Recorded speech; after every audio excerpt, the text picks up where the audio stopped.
ஓம் ஸ்ரீம் குருவே நமக. அனைவருக்கும் வணக்கம். சிவதக்ஷித் ஆஸ்ட்ரோ அண்ட் வாஸ்து சேனலுக்கு தங்களை அன்போடு வரவேற்கின்றேன். வாஸ்து, இப்போ வாஸ்துப்படி நம்ம கரெக்டாக வீடு கட்டுறோம். பிரணவ வாஸ்து நம்ம எப்படி அதை நம்ம கட்ட போகிறோம், நம்மளுக்கு தேவையாக எப்படி நம்ம கட்ட போகிறோன்றதை பற்றி நம்ம பார்க்க போகிறோம். இப்போது வாஸ்து அப்படிங்கும்பொழுது எந்த பகுதிகளில் என்ன வரணும்னு பார்த்து கட்டுறது நம்ம வாஸ்து.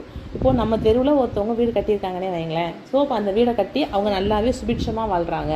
அதே மாதிரி நம்மளுக்கும் இதே மாதிரி வாழணும், இப்போ அந்த வீட்டில் வாஸ்து கரெக்டாக இருக்குது அப்படின்ற ஒரு மைண்ட் செட் நமக்கு வந்துடும். அப்போது அவங்க எந்த இன்ஜினியர்ஸை கூப்பிட்றாங்களோ அதே இன்ஜினியர்ஸை நம்மளும் கூப்பிட்டு அதே மாதிரி எங்களுக்கு வீடு கட்டித்தாங்க, ஏன்னா மனிதனுடைய மனம் இல்லையா, அதனால அதே மாதிரி கட்டித்தாங்க, நாங்களும் அந்த மாதிரி சுபிக்ஷமாக இருப்போம் அப்படின்னு.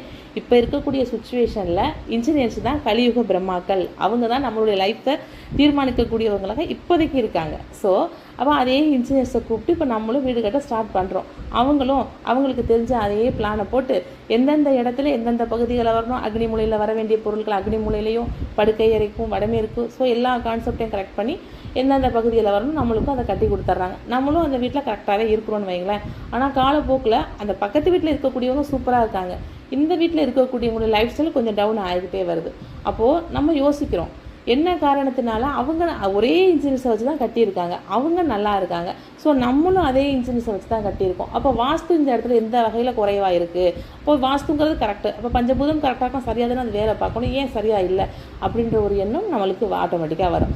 அப்போ தான் நம்ம என்ன பண்ணணும்னா, ஒரு வீடு இருக்குது அப்படின்னா அவங்க என்ன தொழில் அவங்க பண்ணுறாங்க, அந்த வீட்டிற்கான வருமானம் எதன் மூலியமாக வருது அப்படிங்கிறத ஃபஸ்ட் நம்ம தெரிஞ்சு அதற்கு தகுந்த மாதிரியான ஒரு தலைவாசலை நம்ம அங்கே கொண்டுட்டு வரணும்.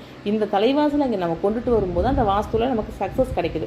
ஏன்னா நம்ம வீட்டுக்கு வரக்கூடிய நல்ல விஷயங்கள் அனைத்தும் சரி, வருமானங்கள் அனைத்துமே சரி, தலைவாசல் வழியாகத்தான் நம்மளுக்கு வரப்போகுது.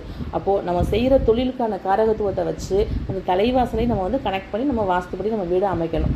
ஸோ இப்போ நம்ம பிரணவ வாஸ்துப்படி நம்ம ஒரு வீடு கட்டுறோம் அப்படின்னா அங்கே வந்து மெயினாக வந்து கிழக்குலையும் வடக்குலையும் அதிகமாக காலி இடம் விட்டு நம்ம வீடு கட்டணும். அப்படி வீடு கட்டும்போது தான் அந்த வீட்டில் வந்து ஆரோக்கியமும் ப்ளஸ் வந்து அங்கே சாப்பிடக்கூடிய சாப்பாட்டின் மூலியமாக வரக்கூடிய நம்ம உடல் அமைப்பு, நமக்கு உடலுடைய ஆரோக்கியம், அந்த சத்து உறிஞ்சக்கூடிய தன்மை, இதெல்லாம் ஒரு பிரபஞ்சத்துக்கே வந்து இப்போ சூரியனும் சந்திரனும் தான் முக்கியம். ஸோ சூரியனையும் சந்திரனையும் கரெக்டாக ஆக்டிவேஷன் பண்ணணும் அப்படின்னா இந்த வடக்கு பகுதியிலையும் கிழக்கு பகுதியிலையும் காலி இடம் விட்டு தலைவாசலை நம்ம கரெக்டாக அமைக்கிற பட்சத்தில் நம்ம சுபிக்ஷமாக அந்த எந்த வீட்டில் இருக்கமோ அந்த வீட்டில் இருக்கக்கூடிய நபர்கள் மிக அருமையாக, விதியே எந்த அளவுக்கு சரியில்லாமல் இருந்தாலும் அந்த மாதிரியான ஒரு வீட்டில் ஒரு வாஸ்துப்படி ஒரு நபர் இருக்கிறாங்கன்னா அவங்க சூப்பரான அவங்க லைஃப் சக்ஸஸாக அமையும். ஸோ நம்ம அதே மாதிரி நம்மளுக்கு தேவையான முறைப்படி நம்ம என்ன தொழில் செய்கிறோமோ அதுக்கு தகுந்த மாதிரியான நம்மளுடைய தலைவாசல் அமைச்சு நம்ம எல்லாரும் வீடு கட்டி சந்தோஷமாகவும் தீர்க்கமாகவும் நல்ல சுமங்கலித்தனத்தோடு அனைவரும் நம்ம நல்லபடியாக அதில் இருக்கலாம்.